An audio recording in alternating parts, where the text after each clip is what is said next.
Whoa. All right, can y'all see that? Yep. Cool. All right, here we go. So yeah, I created 11D. Hello, welcome to the meetup. Thank you everyone for coming. I want to talk about a new feature that we're debuting in 11D 1.0. It's called 11D serverless. And it kind of shifts the entire paradigm of 11D sites on its head. 11D classically has been a static site generator. You build stuff, it outputs generated files. It's pretty straightforward. But with 11D serverless, you can now run 11D for more dynamic use cases. And I just kind of wanted to go through a quick demo of building one of those today. So if you go to the 11d.dev site and you scroll down to the bottom here, there's a plugin section. And this is the serverless plugin that we're taking a look at today. And so there's some like preamble about kind of what 11d serverless is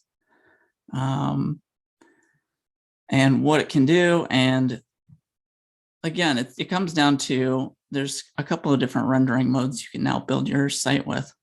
And you can kind of customize those as you want. But in terms of 11D projects, you should really consider the build templates to be the start. Like that's the preferred method. That's the fastest way, the most reliable way. If something fails inside of a build template, it will fail your entire build and no users will see that production error. But as we get into more of these dynamic use cases, there's the possibility that something can fail at runtime. So these are a little bit riskier and require a little bit more testing, a little bit more care into pushing this style of serverless template into production. So I was on a stream a couple weeks ago with Ben Myers, who I think is on this call right now. And we went through building a color contrast generator with 11D serverless. And I have it linked up here. It doesn't actually link to the blog post, Ben, sorry. I'll fix that eventually, but, or you could link it up from the demo site. That would be probably better because that would save me work. But anyway, so I kind of wanted to go through the same use case. I thought it was kind of a cool idea to show the dynamic input of 11D serverless. So let's go ahead and make a new project. I'm going to call this Rain Glow. And this is just like an Alfred thing I have set up that will just make like a VS Code workspace for me. And then I will have an empty folder. Let's do an npm init. Oh, let's make this bigger so people can see it, maybe.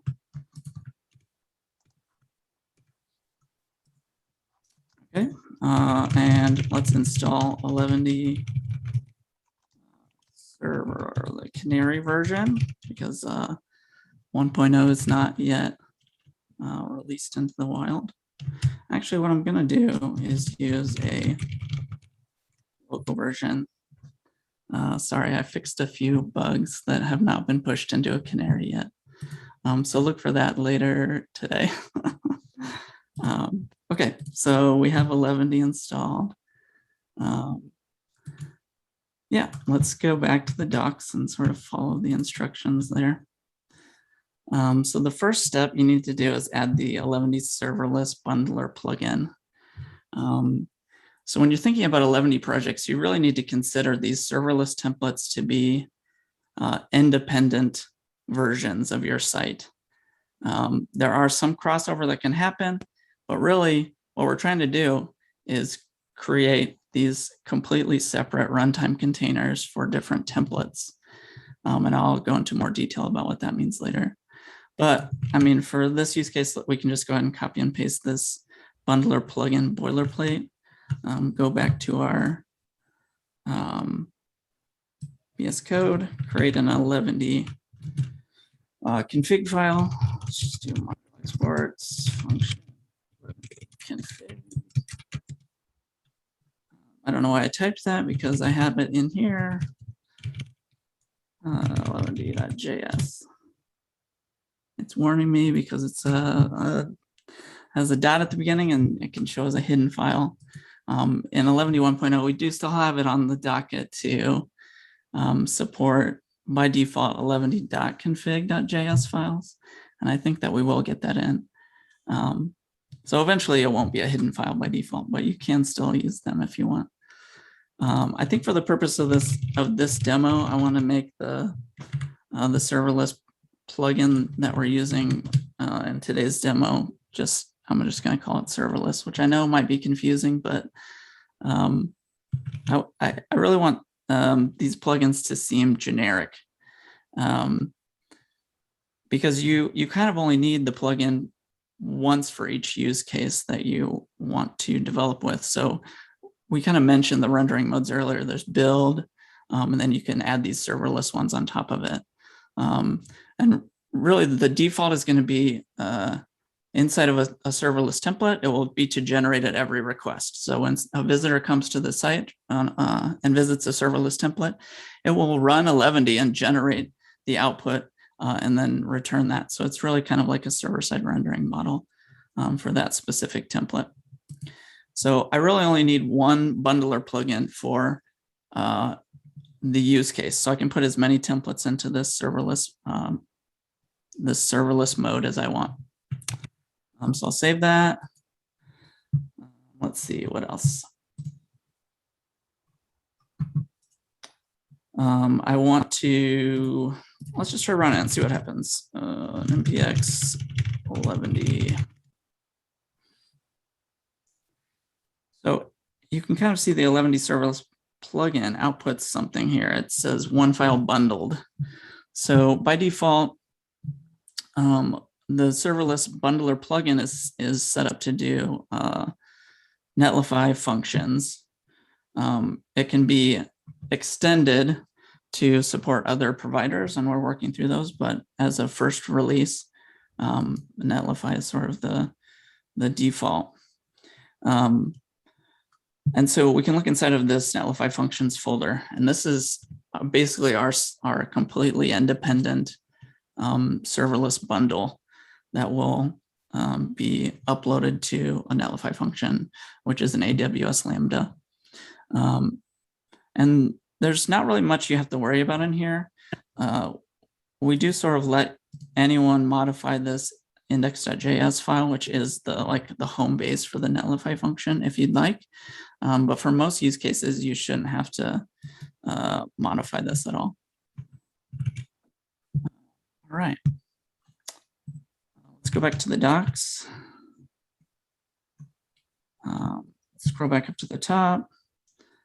And step 2 is to add some entries into our gitignore file. Let's go ahead and do that.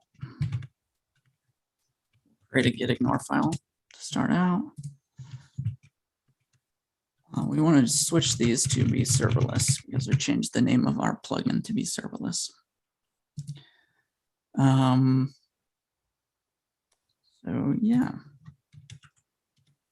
that's kind of it. So that's the boilerplate you got to do to set up a serverless function. And now we can create a template that will use this.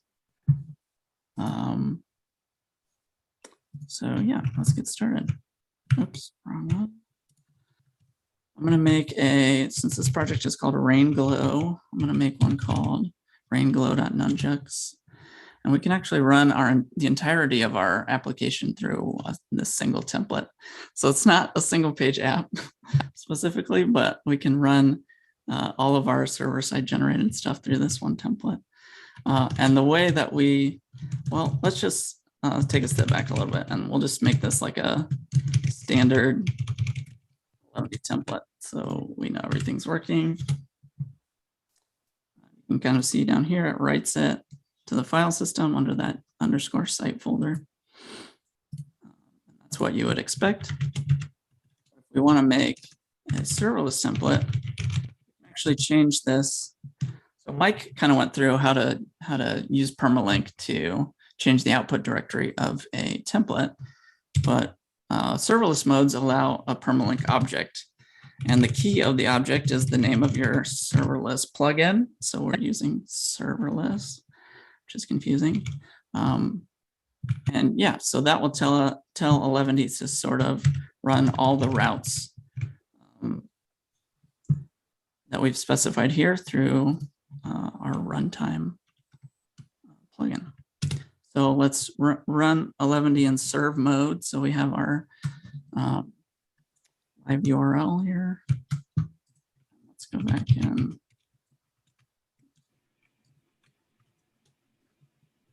Ringglow, hooray, it's working.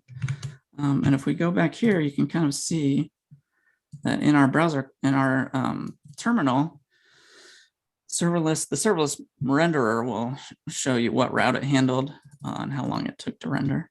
And if we refresh it a couple more times, you can see a bunch of those start to show up. And so this is actually running 11D on request time to generate this template.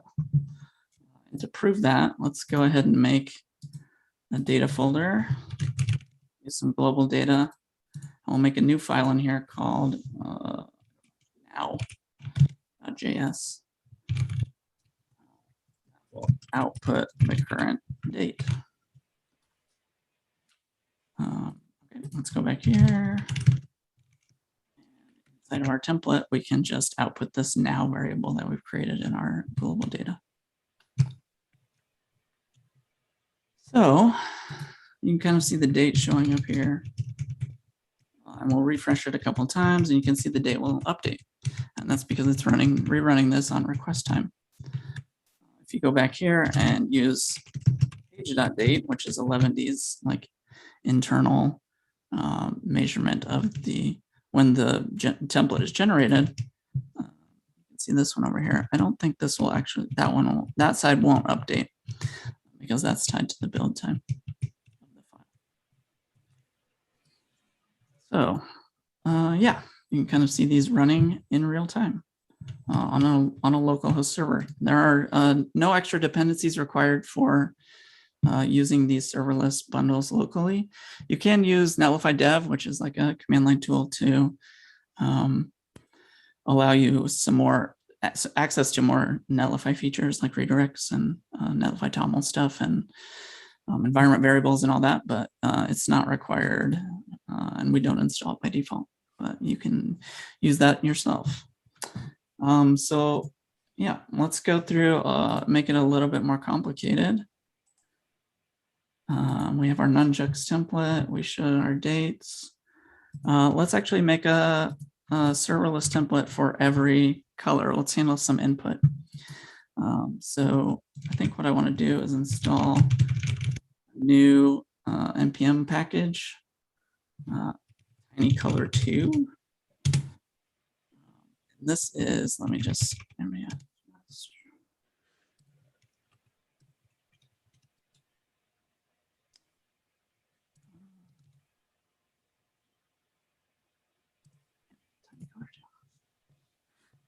and this is just a nice little package that will allow us to do some color transformation. It just takes a nice string input. I don't have time. Okay. So what we can do here is let's create a filter inside of our.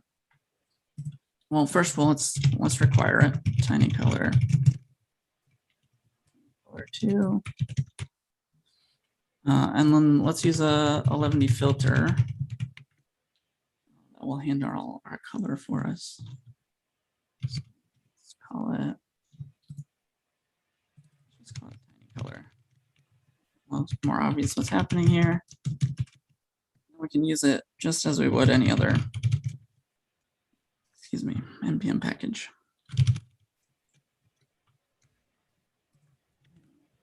Start it back up. Oops, I forgot add filter. I'm sure y'all were calling me out on that in the chat. Okay. So we have our filter available to us.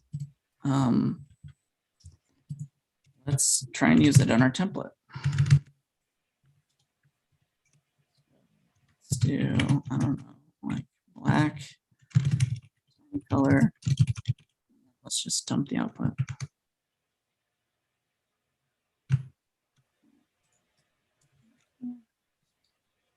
All right. So it did something. Hooray. And this is again running on request. So the Eleventy bundler will actually find out all the dependencies that you use in your configuration file, your global data files, any of the Eleventy files that you're already using in your project, and we'll make those known to the bundler. Yeah, and that's just a nice convenience. So you don't really have to worry about changing the way you use Eleventy and hardly at all. All right, so we got our input. Let's do something with that input. Let's do a couple of different outputs here. Actually, let me rewind. Let's change this to use a URL parameter here. Let's do color. So by default, Eleventy serverless inside of these objects let you pass in this sort of colon parameter object here, so we can handle input. And this input will then be available to you as global data. So inside of Eleventy serverless, we have path parameters. And so our color will map here to this variable right here. Here, and this will probably fail because we don't have anything on our root anymore, but now we can pass in.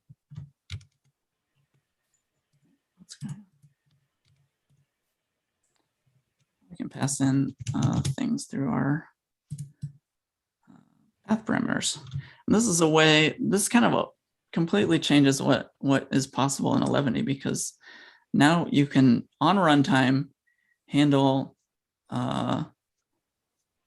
a huge, basically any data input that you want to.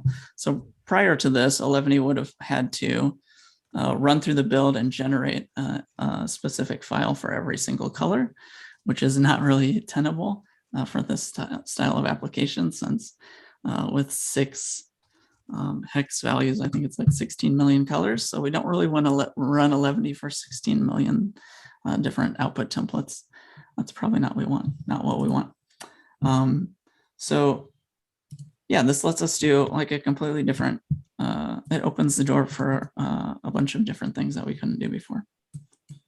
So let's go back here, and I think another thing I want to do real quick is just make a layout to use inside of this template.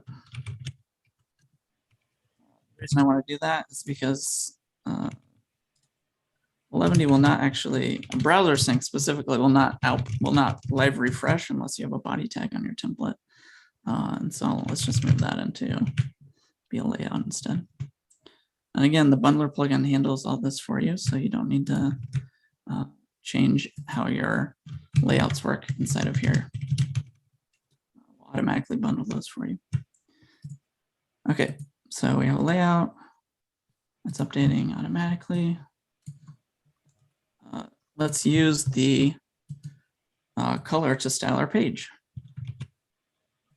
So we can do that inside of our layout even.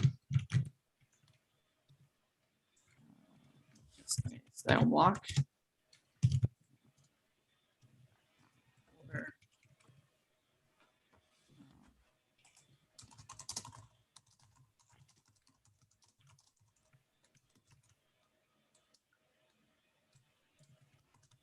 Do something like this, where you're just automatically using that.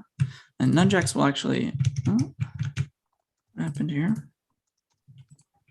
I have a bug with my refresh, maybe. I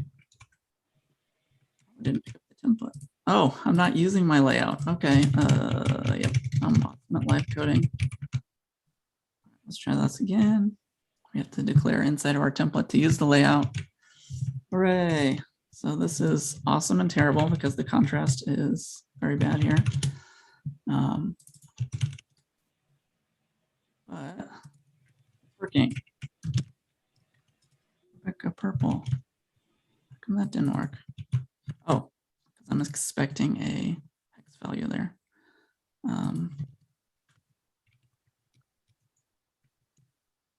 Let's do 2 hex. Let's make a 2 hex filter. It'll automatically convert that to a hexadecimal color.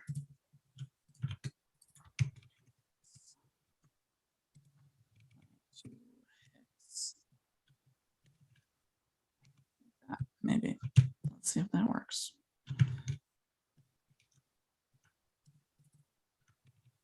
Done that. It's 2x, 2x.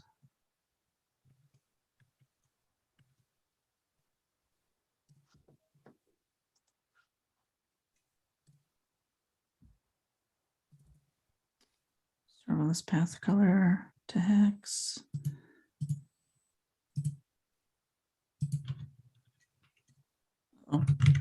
Oh, I'm on tilt. If color, maybe.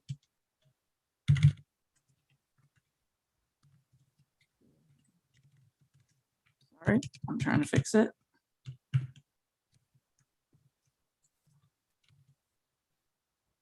Oh, I needed a trailing slash. Surely not.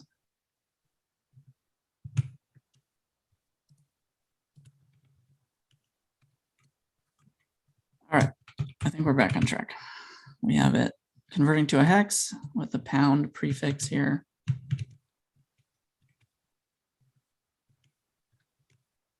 We're not back on track. I apologize.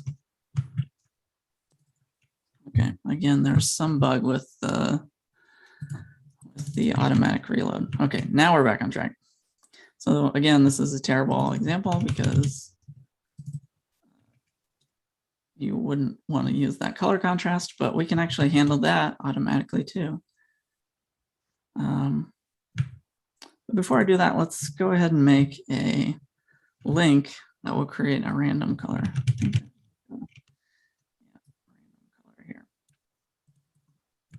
Let's do that. So to make a random color, let's use a shortcode. Random color.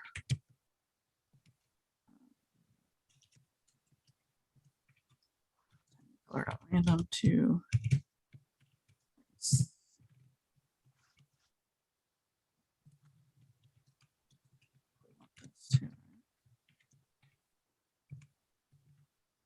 okay.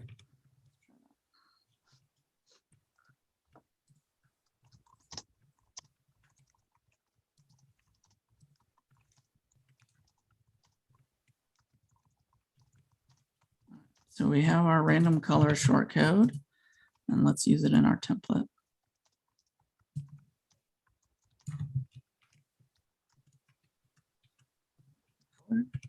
That. Yay, rainbow colors. Wow. But again, that got rid of our input here. So let's go ahead and just make that a link to a random color. So let's do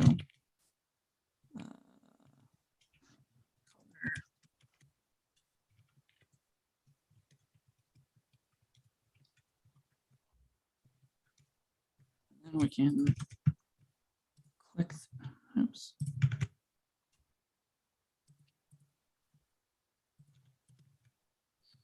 I want it to think it's an in-page link, so let's remove that hash there.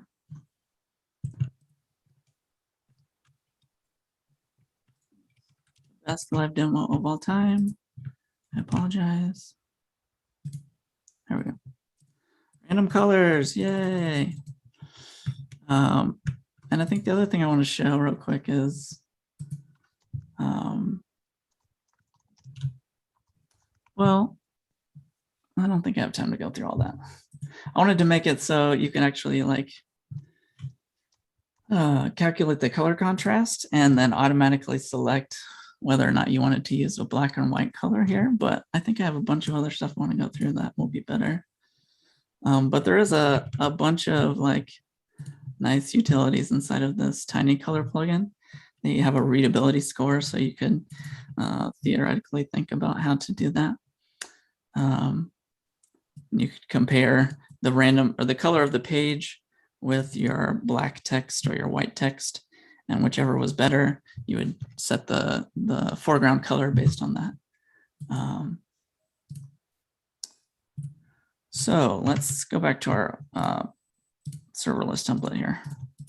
So I do want to say, when you're setting these permalink objects, you can have as many serverless plugins as you want, and you can list them separately here. So if I wanted to use something like Netlify's on-demand builders, which allows you to, it will sort of save the output HTML for the repeat views, for anybody's repeat views, not just yours.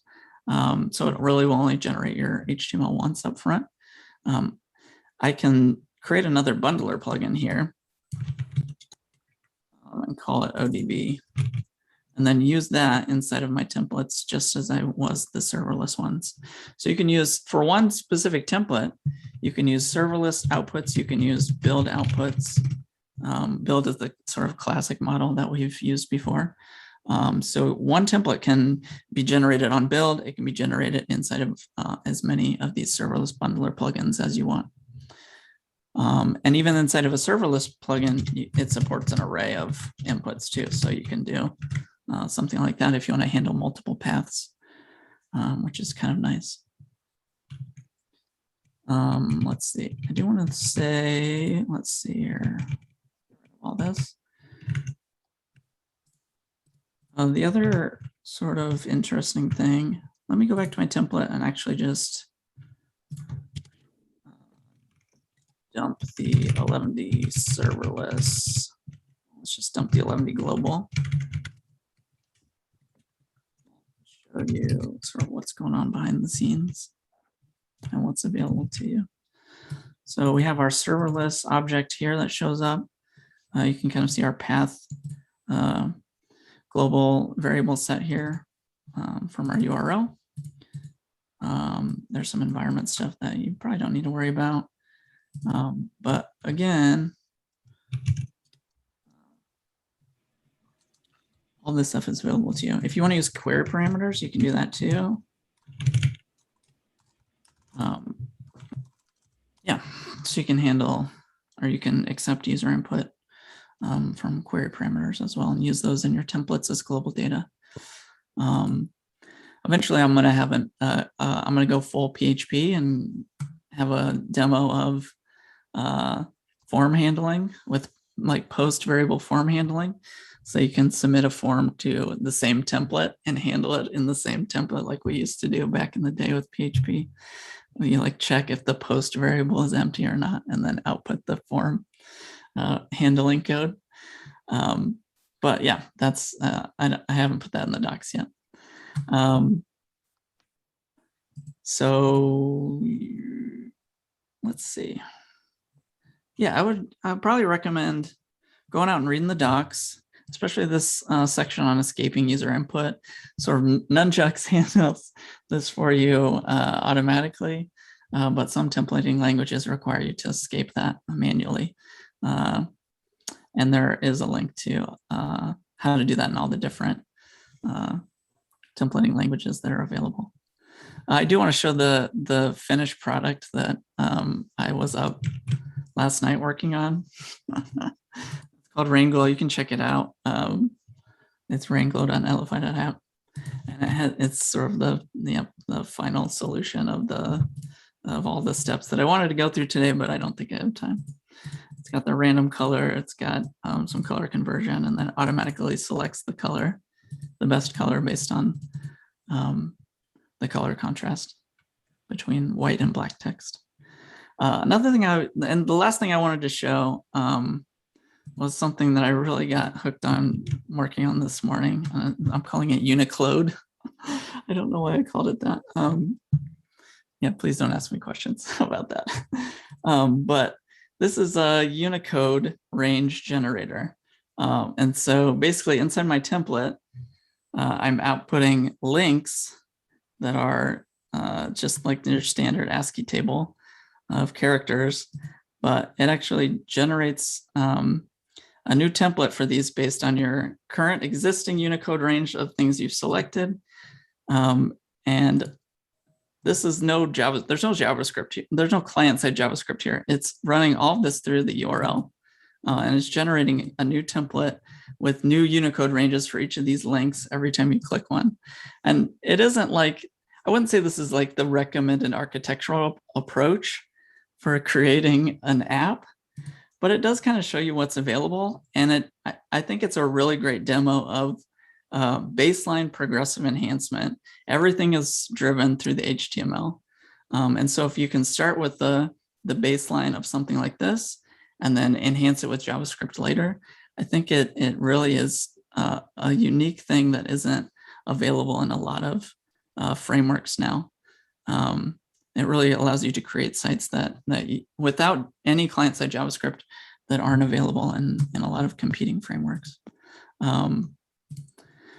So yeah, that's kind of 11D serverless. I think that there's probably like a ton of questions. So if we have like a few minutes, I'm happy to stick around and answer questions. Oh goodness, there's a lot of chat.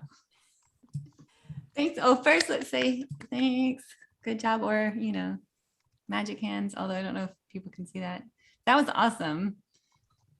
I'll let you continue with the questions.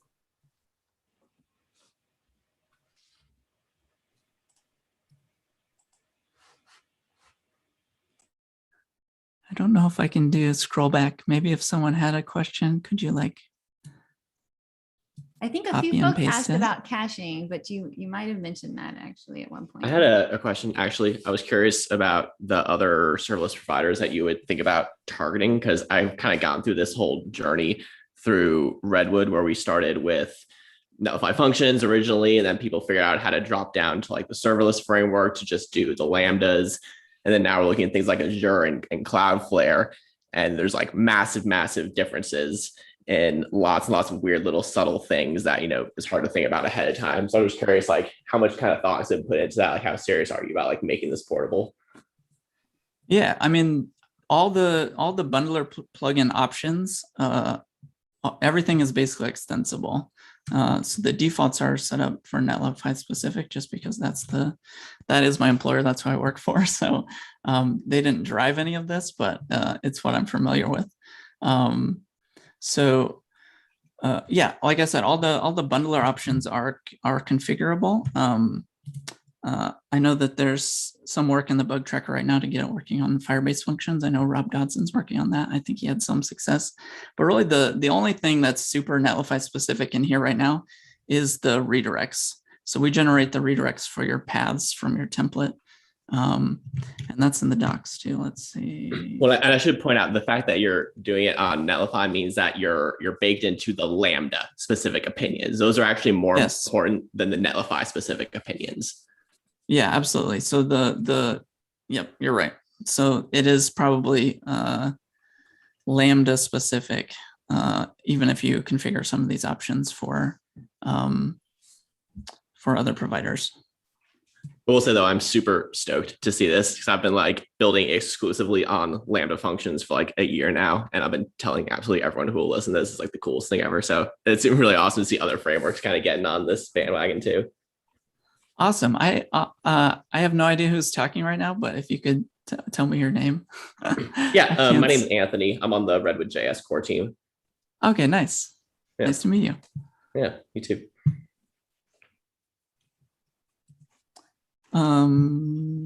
Yeah, are there any other questions? Zach, there were a few people who were asking about different use cases. Like, what are some realistic use cases for it? Yeah, so I've used this in production on a couple of different places. So on 11d.dev right now, just for fun, we're generating our homepage with 11d serverless.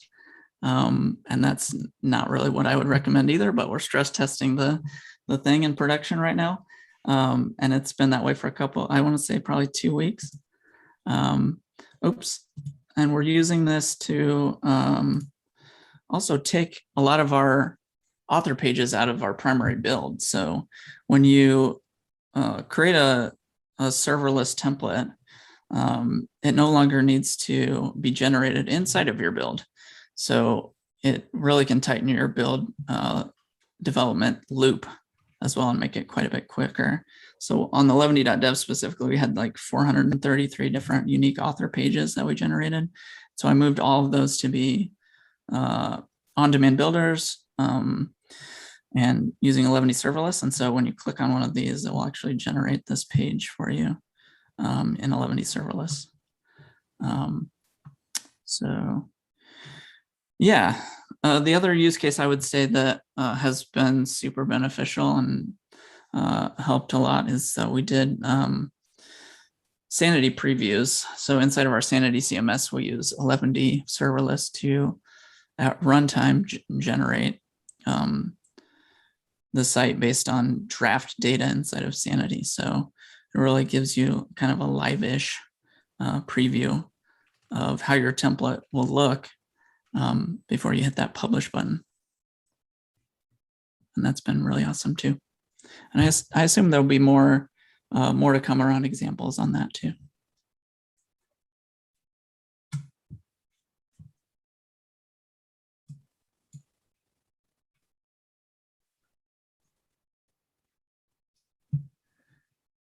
All right, last call for questions. Could I ask an off-topic one, please? Absolutely. Assuming it's not personal in nature. No, it's, is there any possibility 11d image will get a caching feature for local images the way it does so well in remote? Yeah, there is a way to do that now, and that's kind of why it isn't bundled in. What I need to do is publish the example code for that. So yeah, that's on me. Thank you, sir. Yep. Is there a maybe- way? Oh, sorry. Okay. I'm just gonna sort of tell you the approach right now. So you can use this before watch event that has a changed files argument that comes in, and you can check to see what files get generated, and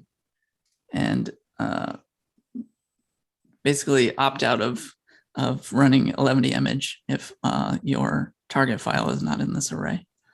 Now it does generate all of your images up front, and that is, I think, important because we want a clean state at the beginning of the serve process, but for reruns on your build, that will help.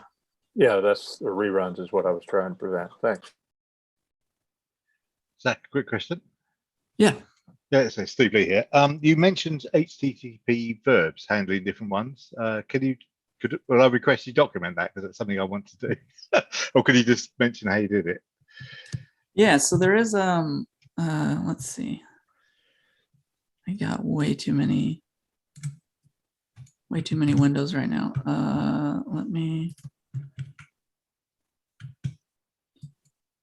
There is a great example of this on, goodness.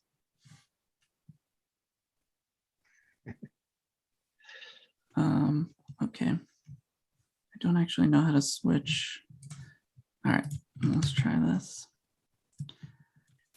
David Wells has a great example of using Well, oh, PE. progressive enhancement via functions here. And so, yep, this would be where I would start. I'll put it in the chat. So it's done in functions, not in Liberty. Yeah, that makes sense. Yes, because that will get the verb. Yeah, perfect. Thank you. So yeah, this code will basically, you'll match up with your index.js instead of your serverless bundle. Yeah. Excellent. I see a question from Thomas in the chat. Yes, authentication is one of the things that can be solved by this, for sure.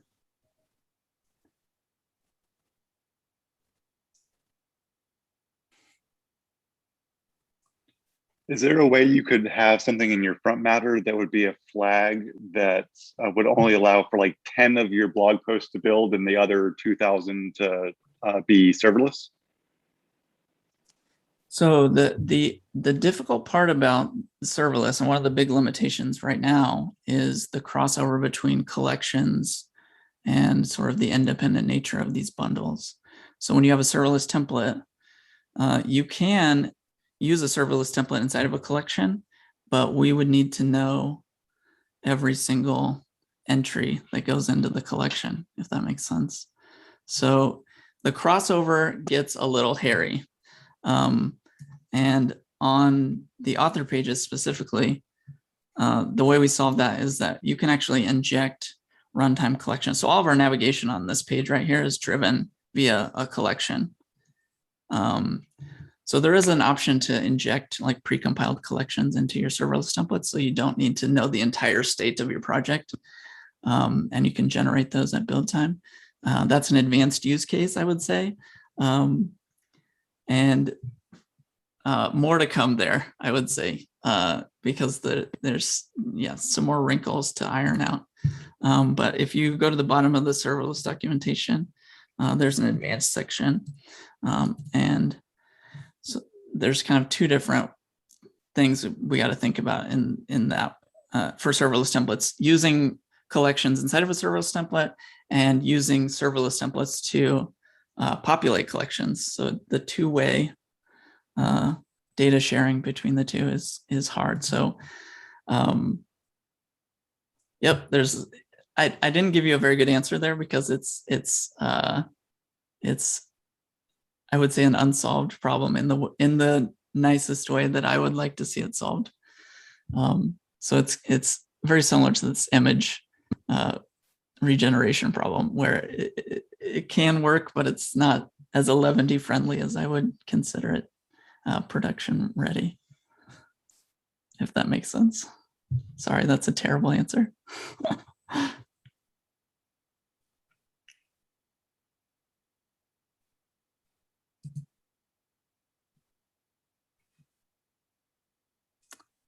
Any other questions?